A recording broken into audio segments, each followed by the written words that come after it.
আপনার বাচ্চার বয়স কি ৬ মাস বা তার কিছুদিন বেশি?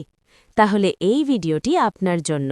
৬ মাস পূর্ণ হওয়ার পর বাচ্চার পুষ্টির চাহিদা মেটাতে বুকের দুধের পাশাপাশি নরম ও সুষম সলিড খাবার শুরু করুন।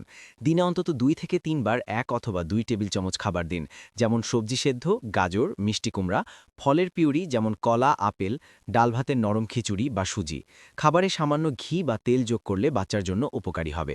মনে রাখবেন, নতুন কোনো খাবার শুরু করলে তা ২ থেকে ৩ দিন দিয়ে দেখুন বাচ্চার কোনো সমস্যা বা অ্যালার্জি হচ্ছে কিনা। এই বয়সের বাচ্চার খাবার খুব মিহি বা সলিড করে চটকানো হতে হবে। প্রধান পুষ্টির উৎস হিসেবে বুকের দুধ চালিয়ে যেতে হবে।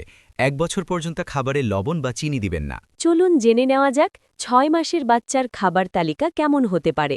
সকালে সুজি, ওটস বা চটকানো কলা, পেঁপে দেওয়া যেতে পারে। দুপুরে ডাল, মুগ ডাল, গাজর দিয়ে নরম খিচুড়ি অথবা ভাতের সাথে সবজি সেদ্ধ দেওয়া যেতে পারে। বিকেলে ফলের পিউরি যেমন আপেল, পেয়ারা সেদ্ধ করে পিউরি।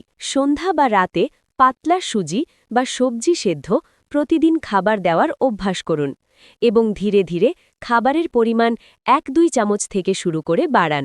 ভিডিওটি উপকারী মনে হলে একটি লাইক, শেয়ার ও কমেন্ট করুন।